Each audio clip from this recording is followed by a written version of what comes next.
Eu vou ler alguns textos, depois eu vou voltar, ao texto inicial, mas o primeiro é Gênesis 37, verso 2. Esta é a história de Jacó. Quando José tinha 17 anos, apacentava os rebanhos com os seus irmãos, sendo ainda jovem, acompanhava os filhos de Bila e os filhos de Zilpa, mulheres de seu pai, e trazia más notícias deles a seu pai. Feche seus olhos. Senhor nosso Deus e Pai, em nome de Jesus, eis aqui a tua palavra. Continua falando conosco, movendo-se em nosso meio, pelo poder do nome de Jesus. Você pode dizer amém? Amém. Hoje eu quero só falar com vocês sobre a consistência de um camarada, cuja qual a história em si narrada nem é a dele ainda. Eu não sei se você reparou, mas quando nós começamos a ler, volta lá por favor, esta é a história do Jacó. Bom, se é a história do Jacó, por que a história a ser narrada é a do José? Se você ler este texto, e não tiver muito apercebido, você vai falar, bom, essa é a história do Jacó. Não deveria ser quando Jacó tinha 17 anos? Por que a história está dizendo que a história é do Jacó, mas a narrativa vai ser do José? José tem 17 anos. A história dele, na verdade, deveria ser contada ou iniciada um pouco mais à frente, talvez quando ele assumisse a maioridade, aos 30 anos. Mas a Bíblia começa a narrar a história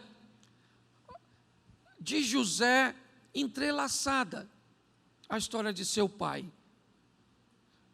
Começa a dizer que ele tinha 17 anos, apacenta os rebanhos junto com seus irmãos, que ele é muito jovem, certo? E que ele vive na companhia de seus irmãos mais velhos, cujo comportamento não é dos melhores. José é alguém que está vivendo num ambiente corrupto, um ambiente de maus exemplos. Mas a caminhada desse cara, ou desse moço, ela é muito interessante por sua constância. Você vai ver Abraão vivendo momentos magníficos, mas você vai ver Abraão vivendo momentos caóticos. Você vai ver Isaac vivendo momentos extraordinários, mas enfrentando inúmeras dificuldades provocadas por si mesmo. Você vai olhar a história do Jacó e vai ver tudo que Jacó sofreu por ter traído seu irmão, por não ter negociado bem com seu sogro e tantas outras confusões. Mas quando você olha para José, José tem uma história bem diferenciada. José tem uma cadência, que ela é sempre constante, ela é sempre permanente, independente do ambiente que ele está inserido. Para José não interessa se o ambiente é favorável ou desfavorável, se ele está como alguém livre ou como com um escravo, se ele está na sua terra ou no Egito, na casa de Potifar ou na prisão. José é a demonstração de alguém firme, constante, sóbrio, que nunca se deixou dominar pelo ambiente que está ao seu redor. Independente da periferia do José, seu núcleo é o que comanda a história. E eu gosto disso por quê?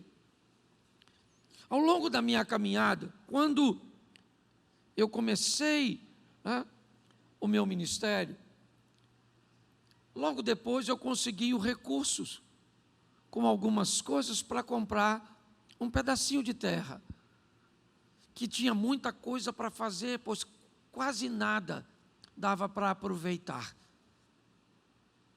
E aí, na hora de comprar umas ferramentas, o meu dinheiro só dava para comprar um serrote, para beneficiar as madeiras. Eu precisava cortar algumas coisas, fazer um telhado, mas o que eu tinha era o poder me dado pelo dinheiro para comprar um serrote, e foi o que eu fiz. Um tempo depois, eu continuei construindo e as coisas foram melhorando. E aí eu comprei uma maquita, que era para cortar mármore, mas que a gente podia colocar uma serra para cortar madeira. Já foi um avanço para mim. Depois eu comprei um traçador, Eliezer, agora próprio para cortar a madeira, já com uma lâmina um pouco maior, certo? Já com a capacidade de corte maior. Mas depois eu precisei fazer algumas coisas maiores, e eu então comprei uma motosserra. Pastor, mas a motosserra é bem mais caro, sim ou não? Mas eu tinha agora mais poder que eu tinha no começo. O poder financeiro que eu iniciei não era mais o mesmo que eu tinha naquele momento. Agora eu poderia usar o poder que eu tinha para obter algo que me desse precisão, que me desse velocidade e que me desse condições de fazer agora, com mais rapidez, aquilo que eu precisava ser feito. Eu quero falar com vocês hoje sobre perfeição, sobre algumas coisas, pelo menos que eu aprendi muito errado e repliquei muitas vezes para você que caminha comigo. Eu precisava sobrepor sobre um arquivo que você já tem uma informação, eu não vou dizer nova, mas talvez diferente. Por quê? Porque eu comecei a descobrir que nós podemos ser perfeitos. E não me disseram que isso era possível. Eu comecei a descobrir que nós podíamos ser santos. E eu confesso a você que eu sempre achei que não dava para ser santo, porque me disseram que nós somos falhos. Me disseram que eu sempre teria que tolerar algumas falhas em mim, porque eu nunca conseguiria ser perfeito, eu não conseguiria ser santo. E essa acabou se tornando uma boa camuflagem. Esse argumento começou a, pelo menos a mim, criar uma boa desculpa para algumas coisas cujas quais eu não conseguia me libertar, por alguns comportamentos cujos quais eu dependeria do perdão de Cristo, porque seria para mim impossível, já que eu era um ser humano.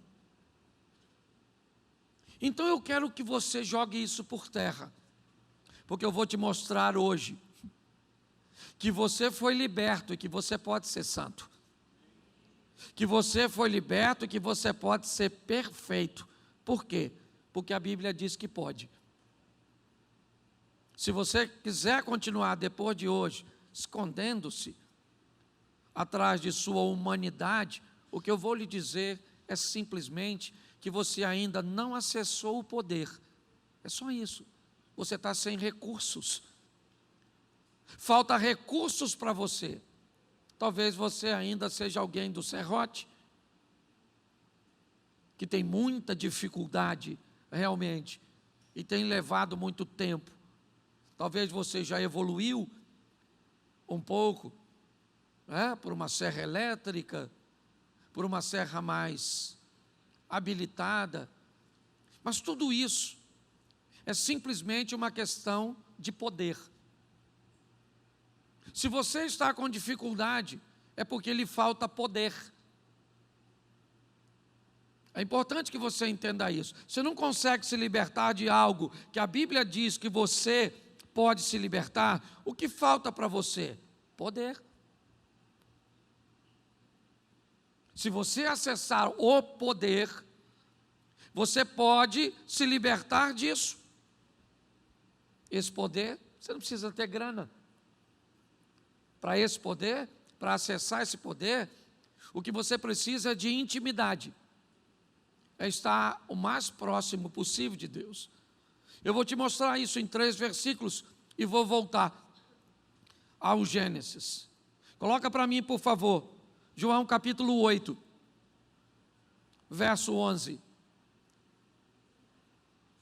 Ela respondeu: ninguém, Senhor. Então Jesus disse: também eu não te condeno, vá e não peques mais. O que é isso aqui? Que história é essa de Jesus? Olhar para um ser humano e dizer: olha, você deu sorte que eu estava aqui, eu livrei você de seus algozes, você não vai morrer apedrejada, mas eu tenho uma orientação a te dar: vá embora e pare de pecar. Como assim pare de pecar? Será que é possível parar de pecar? Será que Jesus está mentindo? Vá e não peques mais. Como eu não vou pecar mais? Eu não consigo parar de pecar. Ah, não. É nisso que você acredita, por isso que você não parou. Você acredita que há uma força que domina você. É isso? Ela existe. Ela é mais forte que você, mas ela não é mais forte que o poder de Deus, que pode se manifestar na sua e na minha vida. Talvez você não tenha intimidade para acessar esse poder. Então, tudo bem. Mas não diga que você não pode. Não diga que não é possível, porque é mentira. Jesus está dizendo: vá e não peques mais. Ela não questionou. Ela simplesmente foi embora. Debaixo de uma orientação, certo? De algo que era possível. Ela só precisaria de um modelo de relacionamento com Deus, cujo qual a maioria das pessoas não estão a fim de manter. Então, haverá sempre uma força superior. Você sempre vai se relacionar com Deus dizendo para Ele: olha, essa sujeirinha aqui que está ficando, porque eu não sou perfeito, eu vou precisar da tua graça, que era um favor imerecido. Mas eu queria lembrar você que a palavra graça não significa só favor imerecido. Ela também significa força capacitadora. Ela também significa um poder que pode acessar você, dando a você recursos de obter vitórias. Ou então se ancora na desculpa e tenta a sorte para ver se alguém que nos deu poder para vencer vai realmente, no final dessa história, por sua bondade e misericórdia, certo? Que as pessoas gostam de dizer que Deus é misericordioso, que Deus é amor, que Deus é bondoso, mas elas esquecem de se dizer que Ele é fogo consumidor, que Ele é justiça, que Ele não tem culpado por inocente. Então os discursos, eles precisam ser bem vistos. Quando nós olhamos um texto como esse, Mateus 5,48, dá uma olhada no que Jesus também está dizendo aqui. Portanto, sejam perfeitos, como é perfeito o Pai de vocês que está no... Isso. Eu não sei se Jesus disse isso com certo sarcasmo, ou se é realmente uma posição. Porque ele diz: olha, sede perfeitos, como Pai de vocês é perfeito. O que ele está dizendo é o seguinte: se Deus é seu Pai, o DNA dele está em você. E aí você recebe do seu Pai o poder de ser perfeito. Nós vamos ter que acabar com essa desculpa, porque não dá mais, porque isso é mentira. Nós podemos sim e vamos alcançar o que ele disse, certo? Sejam perfeitos, como perfeito é o seu, preste atenção, porque ele não disse nem o meu. Sejam perfeitos, por quê? Porque Jesus está dizendo, Deus é meu Pai e eu sou perfeito. Então ele está dizendo, se o Deus que é meu Pai me deu condições de ser, pode dar a vocês condições de serem perfeitos também, se Ele for por vocês, promovido de Criador, promovido de Deus a seu Pai. Eu acredito em Deus, beleza. Eu sei que Deus existe, está certo. Mas quando é que Ele vira seu Pai? Quando o DNA dele vem para você. Quando o comportamento dele vem para você. Deixa eu te explicar uma coisa. Jesus é preso. O clima não está legal. Todos os discípulos se dispersam, mas Pedro tenta se manter por perto, apesar do perigo. Mantendo-se por perto, ele é questionado algumas vezes, quando é identificado. E sempre a questão é a seguinte, quando eles veem Pedro, e diz, você não era um dos que andavam com Jesus? E o que ele disse? Eu não sou. Não, há um equívoco. Não, eu não sei do que vocês estão falando. Acontece de novo e alguém diz, você é sim alguém que andava com ele. Ele diz, não, eu não sou. E aí alguém diz, não, você é alguém que andava com ele, porque a sua postura, seu vocabulário, sua palavra, sua conduta, não tem como você dizer que não anda com ele, porque ele se tornou seu Pai. O DNA dele está em você. Ao contrário de muita gente que anda pela rua, dizendo, Deus é meu Pai. E as pessoas olham para você e dizem, mas você não se parece com ele. Você tem certeza que seu pai não é o chifrudo?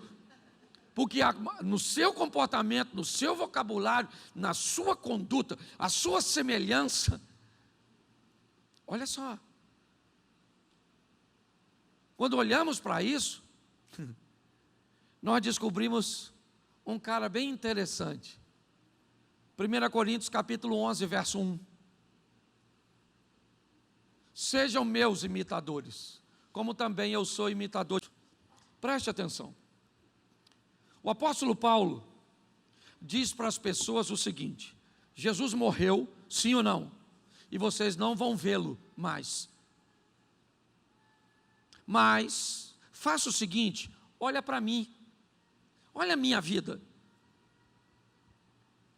E quando vocês olharem para mim, vocês verão que eu estou imitando alguém. Como é que alguém é capaz de imitar Jesus? Fazendo as mesmas coisas que ele fazia. Pastor, mas isso é impossível, porque não dá para ser perfeito. Mas a Bíblia não está dizendo que é impossível. Aliás, ela está nos dando inúmeras informações de que há possibilidades. O preço, o poder para ser acessado, talvez não seja algo que tu está a fim de pagar.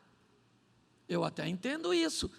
Agora, daí a dizer que não é possível, daí a dizer que a periferia controla o núcleo e não o núcleo a periferia, Você vai me dizer que o ambiente que você está controla a sua cor? Você virou um camaleão. Basta que o ambiente mude de cor, que você também muda. Basta que o vocabulário muda, você muda também. É isso? Não é isso que a Bíblia está dizendo. Paulo está dizendo, e preste atenção. Mas pastor, a Bíblia diz que não há ninguém bom. Boa colocação, se você pensou nesse texto. Quando o jovem rico diz, bom mestre, que farei eu para herdar a vida eterna? O que Jesus disse? Por que me chamas bom? Bom não há ninguém, a não ser. Então preste atenção, eu não estou dizendo que você tem que ficar bom, porque bom você não fica. Eu estou dizendo que você tem que dominar o ambiente periférico. É só isso. Você pode continuar achando que você é ruim. Você só não pode continuar sendo dominado por aquilo que você deveria dominar. É só isso. Quando nós olhamos a história do José, é isso. Ele é constante. E é para lá que eu vou voltar agora. Vou passar aí 10 minutinhos, 13 na verdade. Vou até 21h40. Mas fica aí. Preste atenção. 17 anos. Onde ele está? Num ambiente corrupto. No meio de seus irmãos. Seus irmãos fazem coisas que não agradam a Deus. Falam coisas que não agradam a Deus. Usam coisas que não agradam a Deus. E José? José está lá. Mas e José? José não fala o que eles falam. José está lá, não usa o que eles usam. José não faz o que eles fazem. Por que é que José não faz o que eles fazem? Porque o que controla José não é o ambiente que ele está, é quem está dentro dele. Você consegue entender isso? Por que você consegue ser crente na igreja e não consegue ser crente em casa? Por que você consegue ser crente na igreja, mas não consegue ser na universidade, na faculdade? Por que basta sair daqui que as coisas mudam? Você já parou para pensar?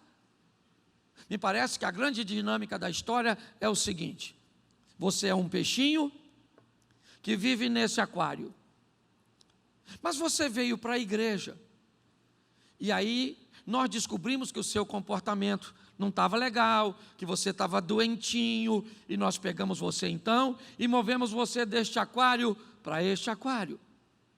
Botamos mais oxigênio para você, colocamos uma comidinha para você, então você restaurou suas forças, você recebeu oração, você fez parte da célula, do pequeno grupo, do ministério, você foi estudar na escola de servo, você... Tá bom, nossa, como você entrou aqui, né? Estava doentinho, mas como você está legal, então agora que você ficou legal, vamos botar você de novo no seu aquário de origem. Essa é a grande questão. Para onde você volta? Se você não levar para o seu ecossistema, para a sua vida, um poder que transforme lá, todas as vezes que você voltar lá, você fica doente e volta para cá doente, com a desculpa que não dá para mudar. Não dá para ser um marido melhor, uma esposa melhor, um filho melhor, não dá para melhorar suas notas, não dá para abandonar. Por quê? Porque sempre o ambiente te controla. José está lá, mas o sistema... Sabe o que é mais engraçado? Se eu fizesse um paralelo de José com Isaías, ia bagunçar um pouquinho a vida do Isaías. Porque olha o que Isaías diz: eu sou um homem de lábios impuros, porque habito no meio de um povo de impuros. E José deve ter dito: eu também estava lá e não fiz.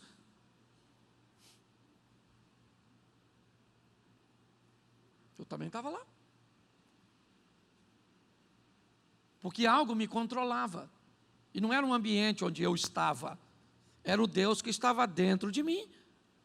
Por causa disso, sabe o que vai acontecer? Ele vai ser vendido por seus irmãos. Sim, um trauma gerado na família. Ele é o mais novo. Ele deveria ser protegido, mas não é. ele deveria ser respeitado, mas não é. E sabe o que vão fazer? Vão vender o garoto. Isso, você acha que a sua história de trauma, ela é nova? Você acha que ela é só com você? Que alguém abusou, que alguém fez, que alguém tentou dominar? É nessa história que você quer se ancorar para definir seu fracasso? Ou pior, para definir seu comportamento, que não permite que você tenha o controle no núcleo? É isso? Então faça. Ela é bonita, fantástica, sabe? Ela está aí oferecendo uma nova oportunidade aos profissionais da área da saúde. Se é isso, então tá bom. Mas não foi com José. Ele vai embora, mas não vai marcado, porque José não é dominado. Ninguém toca no seu interior, não toca, não toca. Ele é intocável. Por quê? Porque ele protegeu. É só assim. Você olha a história do bisavô dele, tá bom. Vamos lá, vamos pegar Abraão, o pai da fé, lá em cima e cá embaixo em algumas situações. Vamos pegar seu avô Isaac, tá bom? Horas lá em cima, problema. Vamos pegar seu pai. Mas quando chega na vez de José, acabou.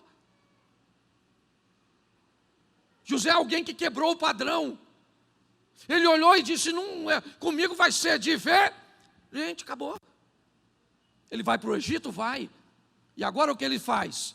É vendido como escravo. E aí? A Bíblia diz que ele trabalha de uma forma que os escravos não trabalhavam. As pessoas chamavam ele de escravo, sim ou não? Mas ele não se sentia. O estilo de vida dele é diferente. Então o patrão dele começa a observar e diz, cara é esse? Deus está lá na Bíblia, depois você lê, eu só estou acelerando. Esse cara aí, ele é diferente. Mas diferente por quê? Tem 3 pernas? 2 cabeças? Não, tem alguém dentro dele. Ele age de forma diferente. Então, vamos embora. Vamos dar todo o material para ele gerir. Então tá bom. Vamos ver como ele se sai administrando tudo. Vamos ver se não aparece o trauma do José como um líder dominador, sabe? Se ele não está pronto para retribuir o que seus irmãos lhe fizeram. Se ele não é um cara que trabalha com intriga, trabalha com conflito, trabalha com problema, não. Será então que ele não tem um gatilho que vai fazer com que ele roube as coisas do Potifar? Não tem gatilho no José. Ele é o mesmo na sua casa, com seus irmãos, com os midianitas e no Egito. Com dinheiro, sem dinheiro, com poder. Não é isso, isso é periferia. Tá bom. Então vamos lá, vidinha. Vamos fazer a mulher do patrão gostar dele. Ah, ele é bom para administrar trauma? Tá certo. Ah, ele é bom para não se envolver com recursos materiais? Sim. Mas vamos ver como é que ele se sai com sexo, com o desejo. Vamos ver como ele se comporta. E a mulher do Potifar começa a dar em cima dele, dizendo para ele, cara, me pega. Você já administra tudo, meu marido mesmo, só falta eu. E aí eu pergunto a você, em nome de Jesus Cristo Nazareno, você que é homem, você acha que o José queria pegar a mulher do Potifar? Sim ou não? Sim ou não? Claro, maluco. Pensa naquela mulher gostosona, cheirosona, falando para o Zé, vem Zé. Ih, uau! Ele queria pegar, sim ou não? Se fosse o Davi,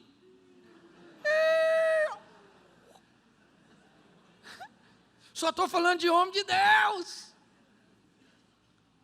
O Davi não, já peguei, maluco.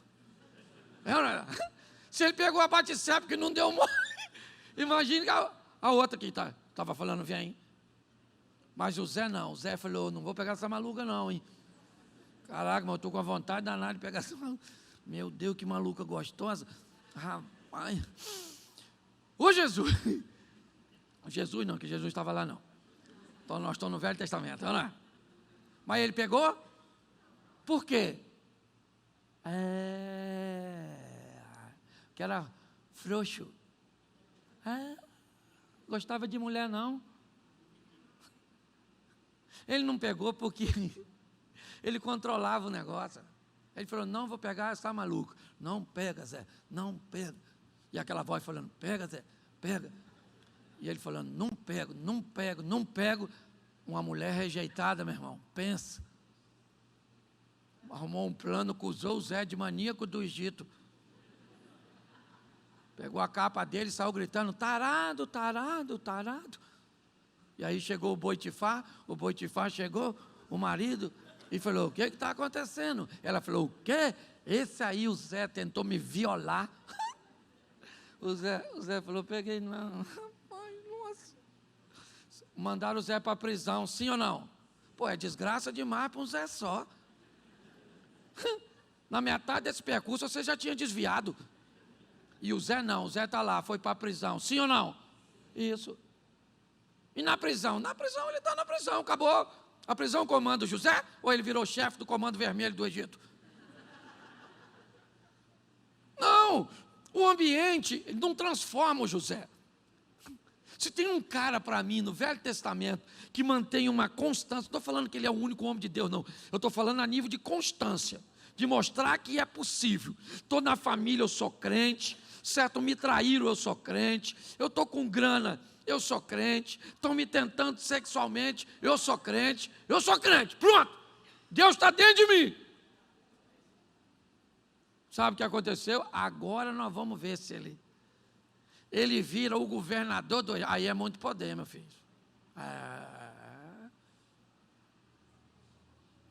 Agora o cara está lá, no topo. Ô, gente, eu fico pensando, se não era para ele comprar aquelas terras de quem estava vendendo, se aproveitando da situação e da dor e da crise. José é o cara que conservou aquelas nações em vida, pela maneira justa que ele administrava. Como é que esse cara é justo, cara? Com tanta injustiça que fizeram com ele ao longo da história. Pelo amor de Deus, gente. Se eu pedisse você agora para levantar a mão, e quanta injustiça que você já viveu. Mas a minha pergunta é, o que isso fez com você? Transformou você num coitadinho? Transformou você num arrogante? Que transformação? Que ambiente periférico esse que é tão forte que foi capaz de corromper o seu núcleo? Ele está no poder. O segundo homem mais poderoso do Egito. Reconhecido como o homem da vida. Reconhecido pela justiça que aplicava. Casou-se, bem casado. Teve 2 filhos poderosíssimos. Mas recebe a visita de seus irmãos. Duro agora, viu? Duro. Duro para aquele momento da vida onde o passado vem na sua direção. E você olha lá, e quem é que vem? Aquele que abusou de você. Aquele que te traiu. Aquele que te vendeu. Aquele que te machucou. Você tem na mão uma Bíblia que diz para você, traga à memória aquilo que lhe traz esperança. Você tem uma Bíblia que diz, o homem é aquilo que pensa. Mas quando o passado vem, o que ele faz é trazendo consigo a onda da dor. José até sente a força do passado. Ela é tão forte que pela primeira vez eu vejo José ratear. Quando ele vê os irmãos, ele não aguenta olhar para o passado e lembrar. Ele vira e acusa os irmãos de serem espiões. Vocês são espiões. São espiões. Os irmãos vão presos. Eu gosto dessa humanidade do José, porque eu já estava achando que ele não era humano. Mas 3 dias foi o suficiente para a periferia perder forças e o núcleo voltar. A raiva do José dá lugar, né, ao mover de Deus, e o que estava fora, que dominava o que estava dentro, agora perdeu força, e o que está dentro começa a dominar o que está fora. Ele vai lá e manda soltar seus irmãos.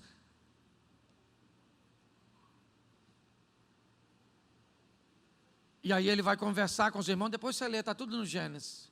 Facinho. E aí o José fala, rapaziada, eu preciso contar uma coisa para você. Ele diz o que é? Vocês sabem quem sou eu? Os irmãos falaram, vocês, Zefanete Paneia. O governador do Egito, ele falou, eu sou o Zé. Os irmãos falaram, que Zé? O Zé é o irmão de vocês. O Zé lá da cisterna, lembra o Zé? O Zé que não pegava as meninas, que não dava um tequinho. O Zé Mané. É porque hoje o cara que quer ser santo, ele é mané. Alguém que diz que é feliz no casamento é idiota, porque ninguém pode ser feliz no casamento. Você já notou como é que as coisas estão? Tem tanta gente andando na contramão que parece que é você. José falou, sou eu, rapaz. Ele falou, Zé, caraca. Os irmãos falaram, agora nós estamos lascados. Nós vendemos o Zé. O Zé falou, calma, rapaziada, calma. Eu continuo do mesmo jeito que estava antes. Certo? A traição não me transformou. É ou não é? Não me transformou. A injustiça não me transformou. O dinheiro não me transformou. O desejo sexual não me transformou. A ingratidão do copeiro esquecendo de mim não me transformou. Porque eu não sou conduzido por aquilo que está fora de mim.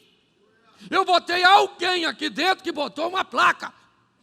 Nova administração. O Zé falou para os irmãos, volta, vai lá e traz papai, vai no meu carro, pensa. Os caras nunca tinham andado numa Ferrari daquela, aquele cavalão. Chegou na porta da tenda do Jacó e deu literalmente um cavalo de pau.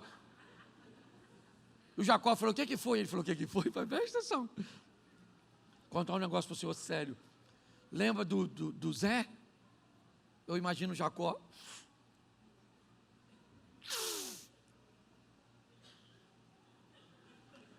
Deus o tenha, meu filho morto. Eu imagino Rubem, que era o primogênito, falando, pois é, pai. Vou falar uma coisa para o senhor, o Zé não morreu não. Nós vendemos Zé. Mas ainda bem que nós vendemos. Porque nós sabíamos que o Zé... Você já viu umas pragas que depois que dá tudo certo para você, que Deus desfaz o laço, quebra... Certo? Quebra o carro, arrebenta a lança, e aí você prospera, vem aquela lembra? Aquela sogra que não queria que você casasse. Eu lembro disso. Eu moro aqui em Xerém, sou nascido e criado, meu pai casou 8 vezes, vou terminar já. Eu não tinha onde cair vivo, não tinha dinheiro para nada, sabe qual era o meu sonho, Abel? Comer uma torta de banana no McDonald's. Era meu sonho, estou falando sério, era um sonho quase inalcançável. 17 anos, doido para beijar, eu beijava espelho. Beijava de olho aberto, para ver se dava emoção em mim mesmo. Sabe por quê? Porque a mãe nenhuma queria que eu namorasse a filha dela. Lógico! Um pedigree desse. O maior barato, cara. Eu continuo morando em Xerém. O tempo passou. Hoje eu passo na rua com a minha loura. Às vezes estava passando aquela menina. Hoje está mais velha. Com a miserável da velha mãe, que não deixou me namorar. E eu olho, atravessando a rua, falando, Senhor, que carcaça ruim. E eu do lado, isso é um livramento, Deus sabe o que faz, né? Tá rindo, Eliezer? Mas era assim mesmo. Deixa eu falar uma coisa para você. Vamos parar de desculpa. Não consigo parar de mentir. Pastor, quando eu vejo, eu já estou vendo pornografia. Para com isso, rapaz. Pornografia domina você e agora está invadindo o mundo das mulheres. Está assim de mulher, vendo. Assim. Nunca pensei que mulher ia... Eu vim da geração da pornografia. Eu fui fazer um evento no Japão com o Subirá. Lá no Japão. Fomos para uma mesa lá, para um talk show. Aí estamos lá. Para perguntar para eu e para o Subirá. Eu acho que o Subirá, irmão, já veio direto do céu. Assim. Mentiu? Não. Se masturbou? Não. Viu pornografia? Não. E cada pergunta que faz lá, eu encolho assim, ó. Eu falei, Senhor, o Senhor muda as perguntas ou eu vim aqui para ser envergonhado na terra do sol nascente? Quando ia fazer a primeira pergunta, eu falei, gente, faz o seguinte, para evitar constrangimento, tudo que ele disse não, eu digo sim, eu confesso, não precisa nem me bater. Você, gente, dá para vencer. É fácil? Não é nada, mas dá. Ou então fica com essa desculpinha sua. Pastor, sabe? Vovô era assim, papai também, e eu estou só repetindo o comportamento. Então vá para o inferno e mande lembrança quando chegar lá. Leva um biquininho e uma sunguinha, que lá está quente. Então diga assim, dá para vencer. Eu consigo ser perfeito. Eu consigo ser santo. É isso aí, fica de pé e vamos embora que a luta continua. Fecha seus olhos aí. Desculpa por passar do horário. Mas tem dia que eu termino mais cedo. A lei da compensação. Fecha seus olhos, pode fechar. Está achando que eu vou pegar alguma coisa seu? Vamos orar. Pai, em nome de Jesus, ajuda-nos a acessarmos o poder suficiente para vencermos as investidas do mal, aquilo que tenta nos envergonhar, envergonhar a nossa família, envergonhar a tua igreja, envergonhar o teu nome. Se a tua palavra nos diz que podemos ser santos, é porque podemos ser santos. Se a tua palavra nos diz que podemos ser perfeitos, podemos ser perfeitos. Podemos assumir o controle. E é isso que queremos, através do teu poder, o poder suficiente para vencermos o mal.